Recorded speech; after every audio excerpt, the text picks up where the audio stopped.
नमस्कार साथियों, कैसे हैं आप सब। स्वागत है आप लोगों का तक्षशिला यूके पर। प्यारे साथियों, जैसे कि आप सभी को पता है कि आपका एग्ज़ाम 9 तारीख में होने वाला है, तो आप सभी के लिए ये ज़रूरी हो जाता है कि आप लोग ज़्यादा से ज़्यादा प्रैक्टिस सेट लगाइए। इसी के लिए मैं आप सभी के लिए एक बहुत ही ज़्यादा इम्पोर्टेंट प्रैक्टिस सेट लेके आया हूँ, जिसके अंदर मैंने 20 क्वेश्चंस को सम्मिलित किया, क्योंकि आपके वीडियो के एग्ज़ाम में 20 क्वेश्चन आने वाले हैं और ये सारे क्वेश्चन किसी ना किसी एग्ज़ाम में पूछे हुए हैं।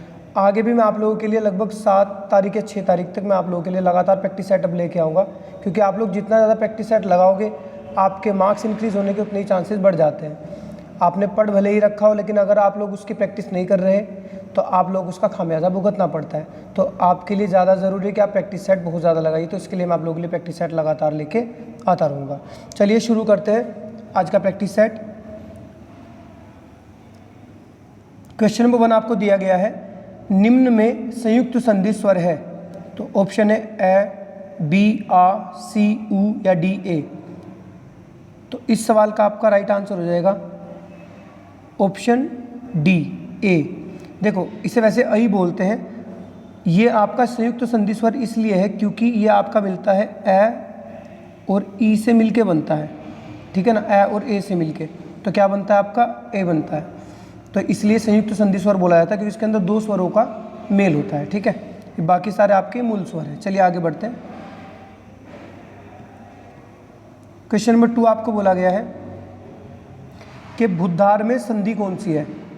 ऑप्शन ए यण, दीर्घ, गुण या वृद्धि। तो इस सवाल का हमारा राइट आंसर हो जाएगा ऑप्शन नंबर बी, दीर्घ संधि। देखिए, भू प्लस उद्धार, ये आपकी एक स्वर संधि है जिसमें से ऊ के साथ अगर मिलता है तो क्या बन जाता है आपका बड़ा ऊ बन जाता है। तो इसलिए क्या बनेगा बुद्धार। तो इसमें क्या बैठेगी, दीर्घ संधि बैठेगी। चलिए अगले क्वेश्चन पे चलते हैं। क्वेश्चन नंबर 3 आपको बोला गया है कि तत्सम शब्द कौन सा है। ऑप्शन ए है परीक्षा, बी पत्ता, सी मोती या डी सच। तो इस सवाल का हमारा राइट आंसर हो जाएगा ऑप्शन नंबर ए, परीक्षा। देखिए, परीक्षा का जो तद्भव होता है पाक, पत्ता का जो आपका तत्सम होता है पत्र, मोती का होता है मुक्ता और सच का होता है सत्य, ठीक है। चलिए आगे बढ़ते हैं। क्वेश्चन नंबर 4 आपको दिया गया है कि डायरी शब्द है। ऑप्शन ए पुर्तगाली, बी अंग्रेजी, सी रूसी या डी फ्रेंच। तो इस सवाल का हमारा राइट आंसर हो जाएगा ऑप्शन नंबर डी, फ्रेंच। चलिए आगे बढ़ते हैं। नागरी लिपि परिषद की स्थापना। Option A 1950, option B 1960, option C 1975 या ऑप्शन डी 1875। तो इस सवाल का हमारा राइट आंसर हो जाएगा ऑप्शन नंबर सी, 1975। तो नागरी लिपि परिषद की स्थापना कहाँ हुई थी, 1975 में। इसका मुख्यालय कहाँ पे है, नई दिल्ली में। ये भी आप लोग ध्यान रखेंगे, ठीक है। चलिए आगे बढ़ते हैं। क्वेश्चन नंबर 6 आपको दिया गया है, एक पेड़ की याद किसकी रचना है। Option A Shekhar Joshi, B Mannu Bhandari, C Rajesh Joshi या डी मनोहर श्याम जोशी। तो इस सवाल का हमारा राइट आंसर हो जाएगा option number A, Shekhar Joshi, एक पेड़ की याद, ठीक है। चलिए आगे बढ़ते हैं। क्वेश्चन नंबर 7 आपको दिया गया है, सदा से का संधि विच्छेद क्या होगा। ऑप्शन ए आपको दिया गया है सद प्लस आ से, बी सतत प्लस आ से, सी सत्य प्लस आ से या डी सदा प्लस आ से। तो इस सवाल का हमारा राइट आंसर हो जाएगा ऑप्शन नंबर सी, सत प्लस आ से।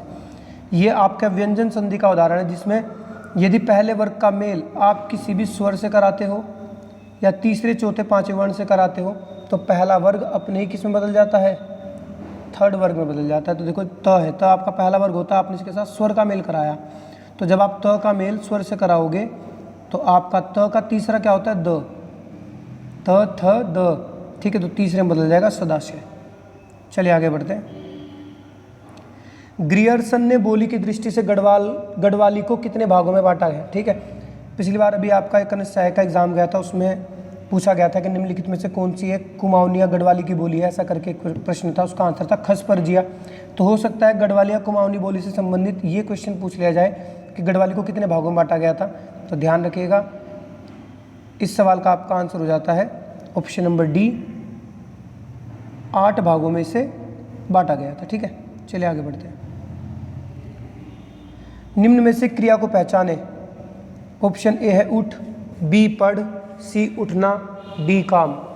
तो देखिए क्रिया और धातु में क्या अंतर है कि धातु के में ना प्रत्यय नहीं लगा होता, जबकि क्रिया में क्या लगा होता है, ना प्रत्यय लगा होता है। तो मुझे सिर्फ एक ऑप्शन सी में दिखाई दे रहा है ये चीज़। तो चलिए आगे बढ़ते हैं। क्वेश्चन नंबर 10 आपको दिया गया है, क्रिया कैसा शब्द है। ऑप्शन ए अविकारी, बी विकारी, सी विशेषण या D none of this note. देखिए मैंने विशेषण, क्रिया और संज्ञा वगैरह सब पढ़ा रखी है। मैंने वहाँ पे साफ साफ लिखा था क्रिया की बराबर में विकारी। तो जिसने चैनल पे जाके पूरी हिंदी आपकी जो क्रिया है उसकी क्लासेस देखी होगी तो वो इजीली आंसर बताएगा कि इस सवाल का राइट आंसर क्या है, विकारी। तो जिसमें लिंग, वचन, कारकों के आधार पर कोई परिवर्तन हो जाता है उसे क्या बोलते हैं, विकारी। और जिसमें परिवर्तन नहीं होता उसे बोला जाता है अविकारी। तो इस सवाल का राइट आंसर होगा ऑप्शन नंबर बी। चलिए आगे बढ़ते हैं। क्वेश्चन 11 आपको दिया गया है, सर्प, मेघ, हरिण किस शब्द के अनेकार्थी हैं। ऑप्शन ए सारंग, बी नारंग, सी शारंग या डी षडंग। तो ये सभी आपके हैं सारंग। देखिए सारंग के बहुत सारे अनेकार्थी शब्द आते हैं, जैसे वृक्ष, कपूर, घोड़ा, ठीक है ना, खंजन, बहुत सारे इसके पर्यायवाची बैठे, इसमें सर्प, मेघ और हरिण भी है। ठीक है, चलिए आगे बढ़ते हैं। आपको इसमें योग रूढ़ शब्द पहचानना है। ऑप्शन ए है घर, बी मुंह, सी पीताम्बर या डी सामाजिक। तो इस सवाल का आपका राइट आंसर हो जाएगा ऑप्शन नंबर सी। देखिए बहुब्रीहि जो आपका समास होता है उसके सभी उदाहरण योग रूढ़ के उदाहरण होते हैं।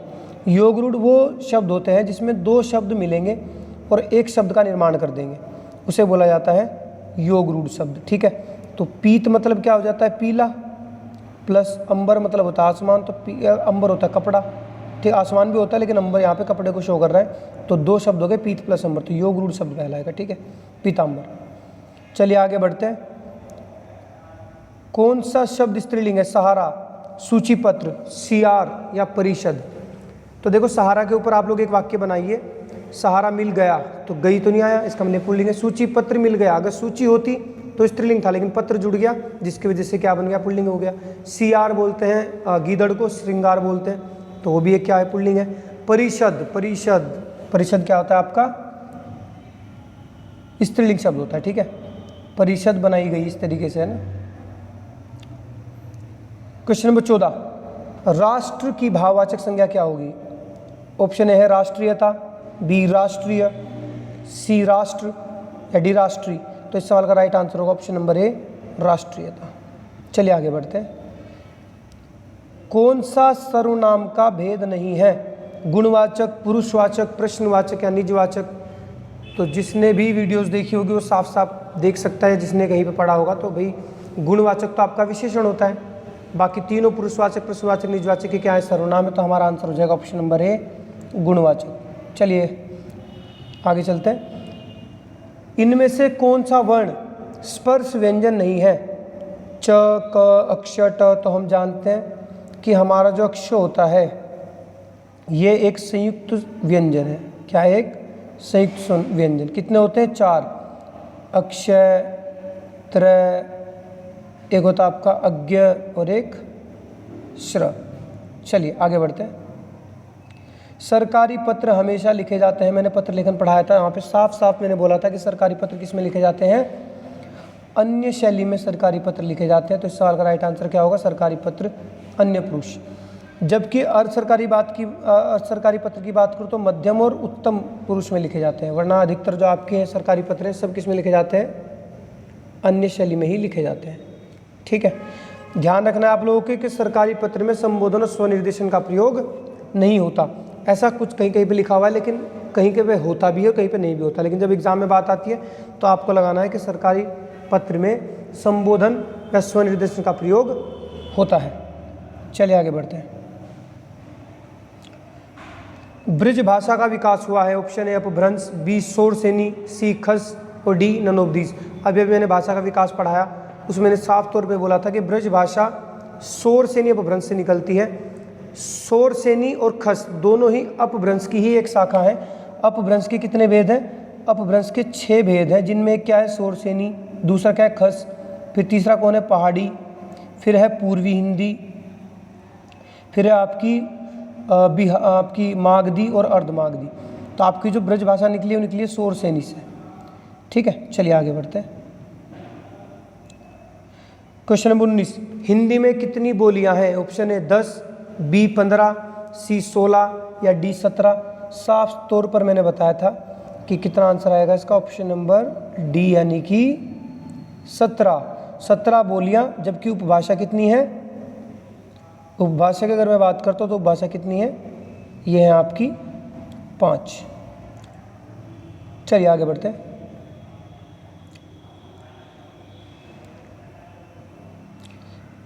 तो इस प्रैक्टिस सेट का अंतिम प्रश्न है, अष्टछाप की स्थापना कब हुई थी? अष्टछाप इसलिए इंपॉर्टेंट हो जाता है क्योंकि इसमें सूरदास जी जो है अष्टछाप के जहाज कहे जाते हैं। तो हो सकता है अष्टछाप से आप लोगों से प्रश्न पूछा जाए। तो इस सवाल का हमारा राइट आंसर हो जाएगा ऑप्शन नंबर डी, 1565 में अष्टछाप की स्थापना की गई थी। तो ये थे आपके आज के 20 प्रश्न। देखिए किसी ना किसी एग्जाम में पूछे गए हैं। बस मैं सन इसलिए लिख सकता क्योंकि सन लिखता हूँ तो बहुत ज़्यादा टाइम लग जाता है प्रैक्टिस सेट बनाने में, और इतना टाइम होता नहीं है। बड़ी मुश्किल से आप लोगों के लिए टाइम निकालता हूँ और प्रैक्टिस सेट तैयार करता हूँ। बहुत ज़्यादा टाइम लगता है इसे बनाने में। कोई मेरे पास कंप्यूटर नहीं है, कुछ नहीं, मोबाइल से बनाता हूँ। तो बस आप लोग मेहनत कीजिए और लगातार आपके लिए मैं ऐसे ही प्रैक्टिस सेट लेके आता रहूँगा। ज़्यादा से ज़्यादा प्रैक्टिस आप लोग कीजिए और बिल्कुल जैसा आपका वीडियो एग्ज़ाम आता है, जैसी उसमें हिंदी पूछी जाती है, इसी तरीके के मैं प्रैक्टिस सेट लेके आता रहूँगा। बस बने रहिएगा चैनल से। मिलते हैं अगले प्रैक्टिस सेट के साथ कल। तब तक के लिए धन्यवाद।